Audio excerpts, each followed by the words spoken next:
कामगारांच्या ज्या मंडळातला जो एक मोठा भ्रष्टाचार तुम्ही आता बाहेर काढलेला आहे, खूप गौप्यस्फोट केले की काही कामगार चक्क मृत झालेले कामगार जमिनीवर आले होते, त्यांनी नोंदणी केली, त्यांनी लाभ घेतला आणि पुन्हा ते वर गेले, असा एक धक्कादायक गौप्यस्फोट तुम्ही केलेला आहे. काय तुमच्याकडे संदर्भातली माहिती आहे, पुरावे आहेत? हे बांधकाम कामगार विभाग बीड जिल्हा हे कमलाकर रंगनाथराव मुडेगावकर नावाचे व्यक्ती यांचा मृत्यू 28/9/2013 झालेला. त्याचं डेथ सर्टिफिकेट सुद्धा तत्कालीन देण्यात आलेलं आहे. आणि त्याच्यानंतर हेच कामगार 30/10/2023 परत मृत्यू झाल्याचं सुद्धा सर्टिफिकेट या ठिकाणी दिलंय. आणि त्यांनी स्वयं घोषणापत्र द्यावं लागतं. कमलाकर मुडेगावकर यांनी 20/8/2023 स्वयं घोषणापत्र दिलंय की मी कामावर होतो.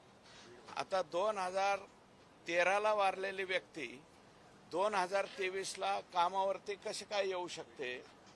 हे खूप मोठं गोंधळ आहे.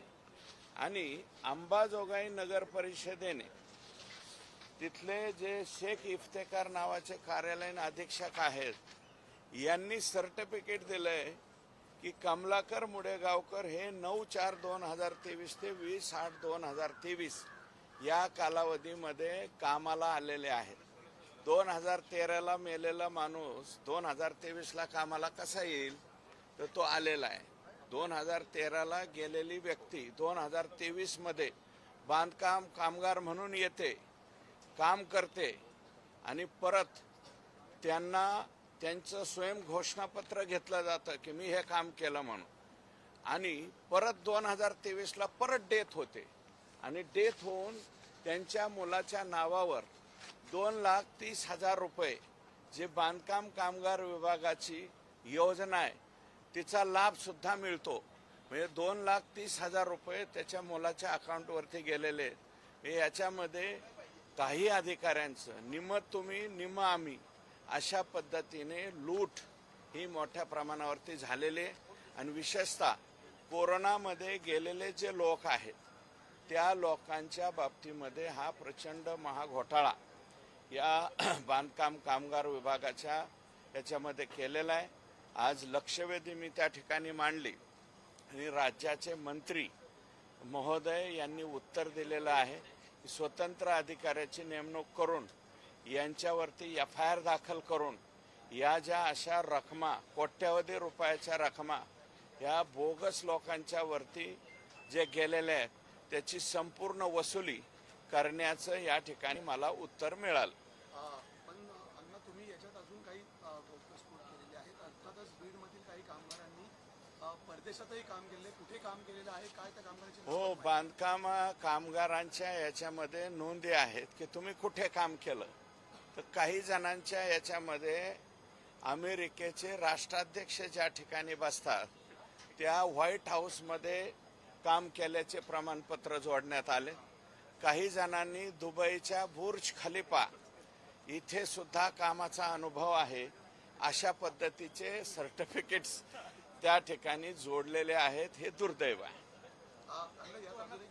त्यावेळी कोविडमध्ये याआधी उद्धव ठाकरे मुख्यमंत्री असताना अनेक भ्रष्टाचार बाहेर आलेले होते. त्यामध्ये खिचडी घोटाळा असेल, भाजपने आरोप केला होता, अपन घोटाळा असेल, हा एक नवीन घोटाळा त्यात म्हणतात. हा एक मोठा घोटाळा. मी तर हे बीड जिल्ह्यातलं एक प्रकरण त्या ठिकाणी नमुना म्हणून दाखवलेलं आहे. परंतु असे शेकडोंनी प्रकरणं त्या ठिकाणी झालेले आहेत. हे बीडचं उदाहरण पुढं आलंय. माझं मत असं आहे की कोरोनामध्ये दुर्दैवानं गेलेल्या ज्या व्यक्ती आहेत त्या 19-20च्या नंतर पुन्हा 22-23 जिवंत झालेल्या आहेत आणि जिवंत होऊन त्यांनी पुन्हा एकदा मृत्यू पावलेला आहे. ही तमाम महाराष्ट्रामधल्या बांधकाम विभागाच्या बाबतीतली याची चौकशी व्हावी अशी सुद्धा मी मागणी करतो.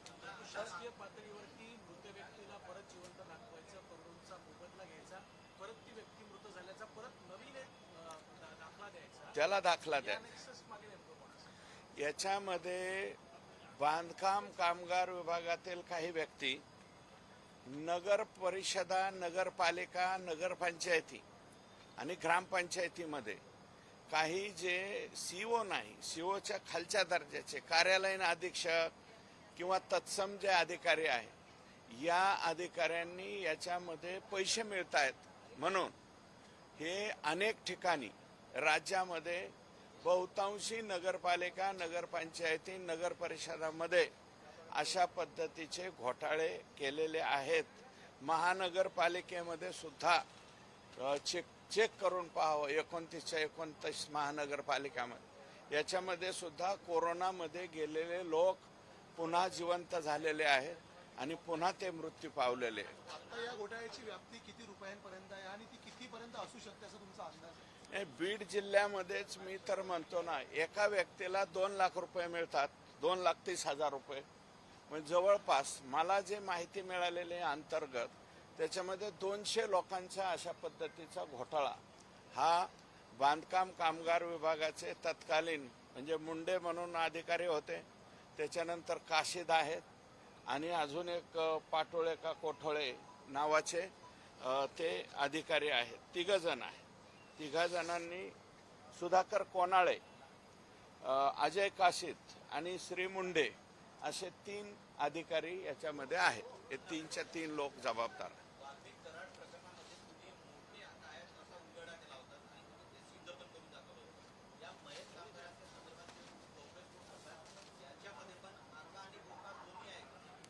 हे बांधकाम कामगार विभागातले प्रमुख अधिकारी आणि नगर परिषदा, नगर पंचायती, नगरपालिका इथले खालचे जे अधिकारी आहेत, ज्यांना मोह सुटत नाही पैसे खाण्याचा.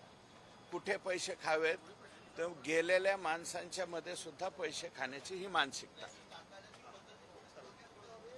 नाही, कामकाजाचे काय याच्यामध्ये अट अशी आहे की 100 दिवस तो व्यक्ती कामावर पाहिजे. मग कोणावर दाखवायचा? XYZ व्यक्तीच्या घरी 100 दिवस कामाला होता. अरे कोणता व्यक्ती कामाला लावता याचं तरी भान ठेवा ना.